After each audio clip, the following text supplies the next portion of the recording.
ಕರ್ತನಲ್ಲಿ ಪ್ರೀತಿಯುಳ್ಳ ದೇವಜನರೇ, ತಮ್ಮೆಲ್ಲರಿಗೂ ಯೇಸು ಕ್ರಿಸ್ತನ ಸುಮಧುರ ನಾಮದಲ್ಲಿ ವಂದಿಸ್ತೇನೆ.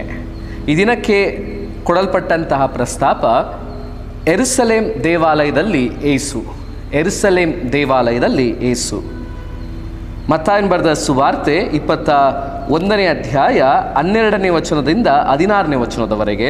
ಮತ್ತಾಯನ ಬರೆದ ಸುವಾರ್ತೆ 21ನೇ ಅಧ್ಯಾಯ 12ನೇ ವಚನದಿಂದ 16ನೇ ವಚನದವರೆಗೆ. ನಾನು 13ನೇ ವಚನವನ್ನು ಮಾತ್ರ ಓದ್ತೇನೆ. ನನ್ನ ಆಲಯವು ಪ್ರಾರ್ಥನಾಲಯವೆನಿಸಿಕೊಳ್ಳುವುದು ಎಂದು ಬರೆದದೆ, ಆದರೆ ನೀವು ಅದನ್ನು ಕಳ್ಳರ ಗವಿ ಮಾಡುತ್ತೀರಿ ಎಂದು ಹೇಳಿದನು. ಕರ್ತನಲ್ಲಿ ಪ್ರೀತಿಯುಳ್ಳ ದೇವಜನರೇ, ಮಿಷನರಿ ಕಾಲದಲ್ಲಿ ದೇವಾಲಯ ಪ್ರೀತಿಗೆ ಪ್ರತೀಕವಾಗಿತ್ತು. ದೇವಾಲಯ ಎಂದು ಹೇಳಿದರೆ ಸಮಾಧಾನಕ್ಕೆ ಸಂಕೇತವಾಗಿತ್ತು. ಆದರೆ ಪ್ರಸ್ತುತ ದಿನಗಳಲ್ಲಿ ದೇವಾಲಯ ರಾಜಕೀಯ ತಾಣವಾಗಿದೆ. ಕೆಲವರಿಗೆ ಆರ್ಥಿಕ ಲಾಭವನ್ನು ಗಳಿಸುವಂತಹ ತಾಣವಾಗಿದೆ. ಏಕೆಂತ ಹೇಳಿದರೆ ಇವತ್ತು ಕ್ರೈಸ್ತರು ದೇವಾಲಯದ ಮಹತ್ವವನ್ನು ಮರೆತಿರುವಂಥದ್ದು ಇದಕ್ಕೆ ಕಾರಣ.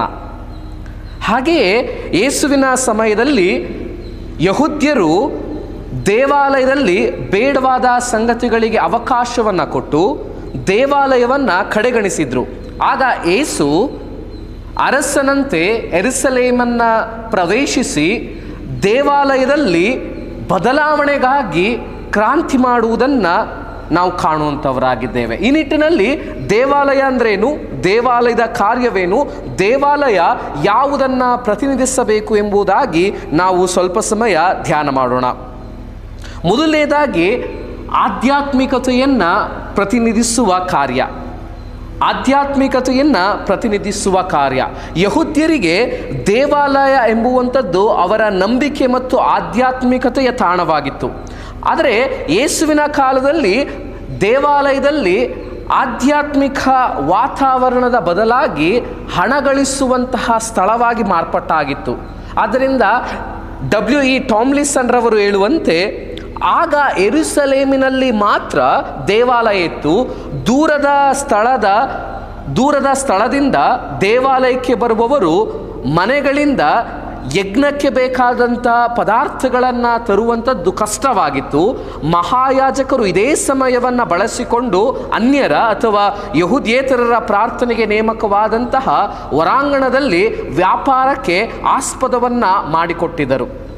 ವ್ಯಾಪಾರದಿಂದ ಅಲ್ಲಿ ಬೈದಾಟ, ಹೊಡೆದಾಟ, ಮೋಸ, ದೇವದೂಷಣೆ ನಡೆಯುತ್ತಿತ್ತು ಎಂಬುದಾಗಿ ತಿಳಿಸ್ತಾರೆ. ಅಂದರೆ ದೇವಾಲಯ ಆಧ್ಯಾತ್ಮಿಕ ಕೇಂದ್ರವಾಗಿರದೆ ಯೇಸುವಿನ ಕಾಲದಲ್ಲಿ ವ್ಯಾಪಾರದ ಕೇಂದ್ರವಾಗಿತ್ತು. ಆದ್ದರಿಂದ ಯೇಸು ಶುದ್ಧೀಕರಣದ ಕಾರ್ಯದ ಮೂಲಕ ದೇವಾಲಯ ಆಧ್ಯಾತ್ಮಿಕತೆಯನ್ನು ಪ್ರತಿನಿಧಿಸುವ ಕಾರ್ಯ ಮಾಡಬೇಕು ಎಂಬುದಾಗಿ ತಿಳಿಸುತ್ತಾ ಮತ್ತಾಯ 21:12 ಚೀನಿವಾರರನ್ನು ಮತ್ತು ಪಾರಿವಾಳ ಮಾರುವವರನ್ನು ಒಡೆದು ಓಡಿಸುವಂಥದ್ದನ್ನು ನಾವು ಕಾಣ್ತೇವೆ. ಚೀನಿವಾರರು ಅಂತ ಹೇಳಿದರೆ ಮನಿ ಎಕ್ಸ್ಚೇಂಜರ್ಸ್, ಹಣವನ್ನು ಬದಲಾವಣೆಯನ್ನು ಮಾಡುವಂಥವರು. ನೋಡಿ, ಇಸ್ರಾಯೇಲ್ಯರು ಪ್ರತಿ ವರ್ಷ ದೇವಾಲಯಕ್ಕೆ $10 ತೆರಿಗೆಯಾಗಿ ನೀಡಬೇಕಾಗಿತ್ತು. ಮತ್ತಾಯ 17:24 ಫುಟ್ನೋಟ್ 6ರಲ್ಲಿ ನೀವು ನೋಡಿದರೆ ಗೊತ್ತಾಗ್ತದೆ.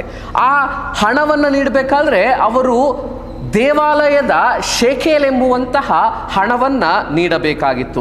ವಿದೇಶದಿಂದ ಅನೇಕ ಜನರು ದೇವಾಲಯಕ್ಕೆ ಬರುವಾಗ ಆ ಹಣವನ್ನು ಬದಲಾವಣೆ ಮಾಡಿಕೊಳ್ತಾ ಇದ್ರು. ಬದಲಾವಣೆ ಮಾಡಿಕೊಳ್ಳುವ ಸಂದರ್ಭದಲ್ಲಿ ಅವರು ಹೆಚ್ಚಿನ ಹಣವನ್ನು ತೆಗೆದುಕೊಂಡು ಕಡಿಮೆ ಹಣವನ್ನು ಶೇಕೆಲ್ ರೂಪದಲ್ಲಿ ಅವರಿಗೆ ನೀಡ್ತಾ ಇದ್ರು. ಮಾತ್ರ ಅಲ್ಲ, ಆ ಪಾರಿವಾಳ ಮಾರುವವರು ಆ ಪಾರಿವಾಳದ ಅಯೋಗ್ಯತೆಯನ್ನು ಗುರುತಿಸುವಂಥದ್ದು ಕಷ್ಟವಾಗಿದ್ದಂತಹ ಸಂದರ್ಭದಲ್ಲಿ ಜನರು ತರುತ್ತಿದ್ದಂತಹ ಪಶುಗಳನ್ನು ಅವರು ಒಪ್ಪಿಕೊಳ್ಳದೆ ಮಹಾಯಾಜಕರು ಅಥವಾ ಯಾಜಕರು ಅದರಲ್ಲಿ ಕೊರತೆಯನ್ನು, ನ್ಯೂನ್ಯತೆಯನ್ನು ಹುಡುಕಿ ಅಲ್ಲಿ ದೇವಾಲಯದಲ್ಲಿ ಮಾರುವವರ ಬಳಿಯಲ್ಲಿ ತೆಗೆದುಕೊಳ್ಳುವಂತೆ ಅವರಿಗೆ ಪ್ರೇರೇಪಣೆಯನ್ನು ನೀಡ್ತಾ ಇದ್ರು. ಈ ಮೂಲಕ ಅಲ್ಲಿ ದೇವಾಲಯ ಅದು ವ್ಯಾಪಾರೀಕರಣದ ಕೇಂದ್ರವಾಗಿತ್ತು. ಇಂದು ಸಹ ಆಧ್ಯಾತ್ಮಿಕತೆ ಹೆಸರಿನಲ್ಲಿ ಅನೇಕ ಕಡೆ ಹಣ ವಸೂಲಿ ಮಾಡುವಂಥದ್ದನ್ನು ನಾವು ಕಾಣ್ತೇವೆ.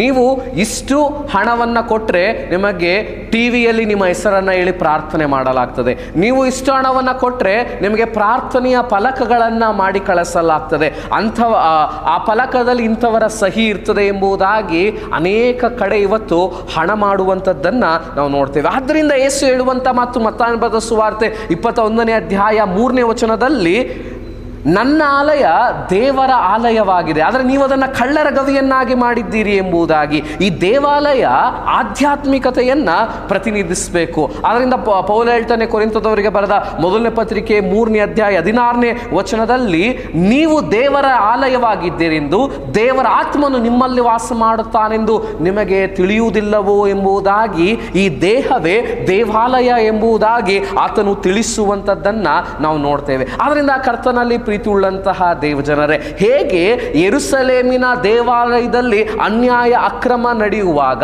ಆಧ್ಯಾತ್ಮಿಕತೆಯಿಂದ ದೂರ ಇರುವಾಗ, ಆ ಚೀನಿವಾರರನ್ನ ಪಾರಿವಾಳ ಮಾಡುವವರನ್ನ ಒಡೆದೋಡಿಸುವ ಮೂಲಕ ಆಧ್ಯಾತ್ಮಿಕತೆಗೆ ಪ್ರಾಮುಖ್ಯತೆಯನ್ನು ಯೇಸು ಸ್ವಾಮಿ ನೀಡಿದನೋ, ಅದೇ ರೀತಿಯಲ್ಲಿ ಕ್ರಿಸ್ತನ ಶ್ರಮ ಮರಣ ಪುನರುತ್ಥಾನದ ಧ್ಯಾನದಲ್ಲಿರುವಂತಹ ನಾವು ನಮ್ಮ ಜೀವನದಲ್ಲಿರುವಂತಹ ದೇವರಿಗೆ ಇಷ್ಟ ಇಲ್ಲದೆ ಇರುವಂತಹ ಬೇಡದ ಸಂಗತಿಗಳನ್ನು ತೆಗೆದುಹಾಕಿ ನಮ್ಮಲ್ಲಿ ಆಧ್ಯಾತ್ಮಿಕತೆಯನ್ನು ಬೆಳೆಸಿಕೊಳ್ಳುವ, ಆಧ್ಯಾತ್ಮಿಕತೆಯನ್ನು ಕಾಪಾಡಿಕೊಳ್ಳುವ, ಆ ಮೂಲಕ ಈ ದೇಹವೇ ದೇವರಿಗೆ ದೇವಾಲಯವಾಗಿ ಸಮರ್ಪಿಸಿಕೊಳ್ಳುವಂತಹ ಅಗತ್ಯತೆ ಇದೆ. ಎರಡನೇದಾಗಿ ಸಮಾಧಾನ ಮತ್ತು ಸಮಾನತೆಯನ್ನು ಪ್ರತಿನಿಧಿಸುವ ಕಾರ್ಯ.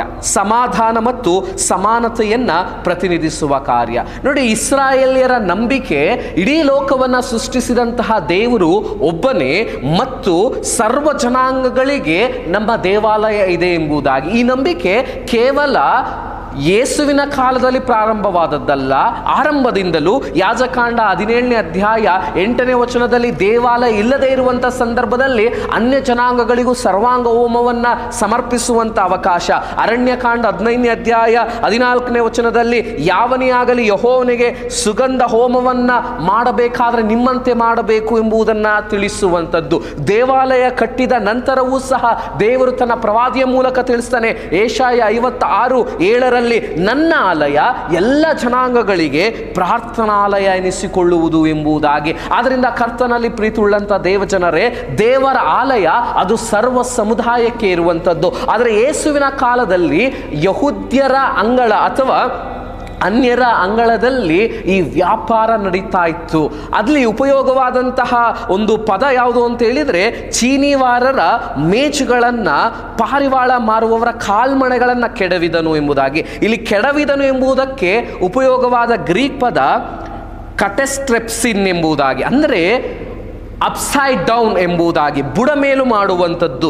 ದೇವಾಲಯದಲ್ಲಿ ಅಸಮಾನತೆ, ಅಸಮಾಧಾನ, ಅವ್ಯವಸ್ಥೆಯನ್ನು ಯೇಸು ಸ್ವಾಮಿ ಬುಡಮೇಲು ಮಾಡುವಂತಹ ಸಾಂಕೇತಿಕ ಕಾರ್ಯವನ್ನು ನಾವು ಇಲ್ಲಿ ನೋಡ್ತೇವೆ. ನೋಡಿ, ದೇವಾಲಯ ಕಟ್ಟುವಾಗಲೇ ಇಸ್ರಾಯೇಲೇತರಿಗೆ ಅಥವಾ ಯಹೂದ್ಯರೇತರರಿಗೆ ಸಮಾನ ಅವಕಾಶವನ್ನು ಕಲ್ಪಿಸಿಕೊಡಲಾಗಿತ್ತು.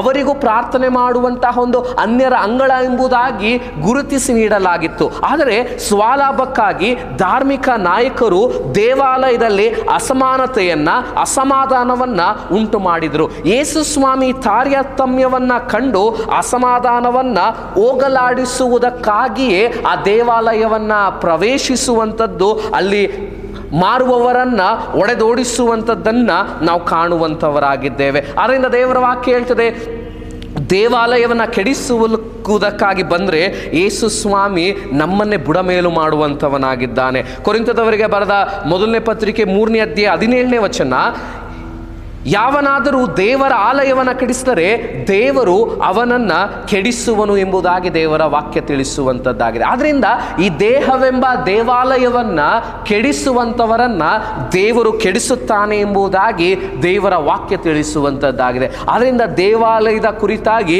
ನಾವು ಬಹಳ ಎಚ್ಚರಿಕೆಯಿಂದ ಇರುವಂಥವರಾಗಬೇಕು. ಆದ್ದರಿಂದ ಕರ್ತನಲ್ಲಿ ಪ್ರೀತಿಯುಳ್ಳಂಥ ದೇವಜನರೇ, ನಮ್ಮ ದೇಹವೆಂಬ ದೇವಾಲಯ ಸಮಾಧಾನ ಮತ್ತು ಸಮಾನತೆಯನ್ನು ಪ್ರತಿನಿಧಿಸುವಂಥ ಕಾರ್ಯ ಮಾಡ್ತಾ ಇದೆಯೋ ಪರೀಕ್ಷಿಸಿಕೊಳ್ಳೋಣ. ಮೂರನೇದಾಗುವ ಕಡೆಯದಾಗಿ ಬಿಡುಗಡೆಯನ್ನ ಪ್ರತಿನಿಧಿಸುವ ಕಾರ್ಯ. ನೋಡಿ, ಮತ್ತಾಯ 21:5 ಶಾಂತಿಯ ಅರಸನಾಗಿ ಬಂದಂತ ಯೇಸು ಮತ್ತಾಯ 21:12 ಕ್ರಾಂತಿಯನ್ನ ಮಾಡ್ತಾನೆ. ಯಾಕೆ ಯೇಸು ಸ್ವಾಮಿ ಶಾಂತಿಯ ಅರಸನಾಗಿ ಬಂದು ಕ್ರಾಂತಿಯನ್ನು ಮಾಡ್ತಾನೆ. ಯಾಕೆಂದರೆ ಯೇಸು ಬಂದದ್ದು ಸರ್ವರ ಬಿಡುಗಡೆಗಾಗಿ. ಮಾರ್ಕ 10:45 ಹೇಳ್ತದೆ, ಮನುಷ್ಯ ಕುಮಾರನು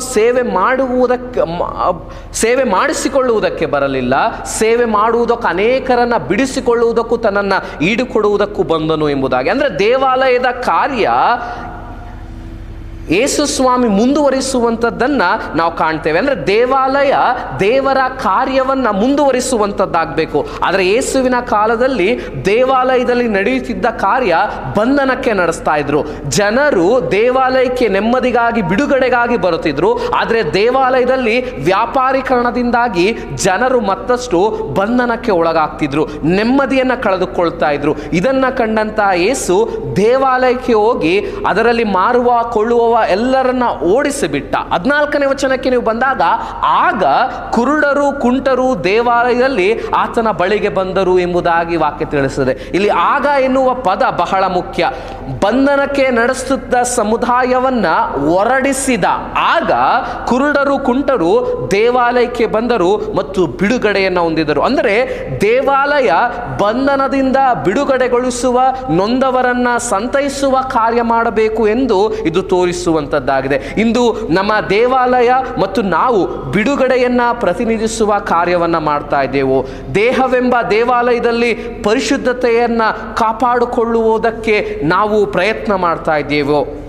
ಯಾಕೆಂದರೆ ಪಾಪದ ಬಂಧನದಲ್ಲಿ ನಾವು ಇರುವುದಾದರೆ ಯೇಸು ಸ್ವಾಮಿ ಇವತ್ತು ಆ ಬಿಡುಗಡೆಯ ಅನುಭವವನ್ನು ನಮಗೆ ತರುವಂಥವನಾಗಿದ್ದಾನೆ. ಅದರಿಂದ ಕರ್ತನಲ್ಲಿ ಪ್ರೀತಿಯುಳ್ಳಂಥ ದೇವಜನರೇ, ಇವತ್ತು ಈ ದೇಹವೆಂಬ ದೇವಾಲಯದಲ್ಲಿ ಆಧ್ಯಾತ್ಮಿಕತೆ ಇದೆಯೋ, ನಾವು ಆ ಸಮಾಧಾನದಿಂದ ಸಮಾನತೆಯನ್ನು ಪ್ರತಿನಿಧಿಸುವ ಮತ್ತು ಬಿಡುಗಡೆಯ ಸಮುದಾಯವಾಗಿ ಜೀವನವನ್ನು ನಡೆಸ್ತಾ ಇದ್ದೀವೋ, ನಮ್ಮನ್ನು ನಾವು ಪ್ರಶ್ನೆ ಮಾಡಿಕೊಳ್ಳೋಣ. ಇಲ್ಲವಾದರೆ ಯೇಸು ಸ್ವಾಮಿ ಹೇಗೆ ಆ ದೇವಾಲಯವನ್ನು ಪ್ರವೇಶಿಸಿ ಅಲ್ಲಿರುವಂತಹ ಚೀನಿವಾರ ಮತ್ತು ಪಾರಿವಾಳ ಮಾರುವವರನ್ನು ಒಡೆದೋಡಿಸಿದನೋ, ಅದೇ ರೀತಿಯಲ್ಲಿ ನಮ್ಮಲ್ಲಿರುವಂತಹ ಪಾಪದ ಸಂಗತಿಗಳನ್ನು, ಬೇಡದೇ ಇರುವ ಸಂಗತಿಗಳನ್ನು ಒಡೆದೋಡಿಸುವ ಮೂಲಕ ಈ ದೇಹವೆಂಬ ದೇವಾಲಯ ಅದು ಆಧ್ಯಾತ್ಮಿಕತೆಯನ್ನು, ದೇವರ ಸಮಾಧಾನವನ್ನು, ದೇವರ ಬಿಡುಗಡೆಯನ್ನು ಪ್ರತಿನಿಧಿಸುವುದಕ್ಕೆ ಸಾಧನವಾಗಲಿ. ಹೀಗಾಗುವಂತೆ ದೇವರಾತ್ಮ ತಾನೇ ನಮ್ಮೆಲ್ಲರಿಗೂ ತನ್ನ ಕೃಪೆಯನ್ನು ಅನುಗ್ರಹಿಸಲಿ. ಆಮೆನ್.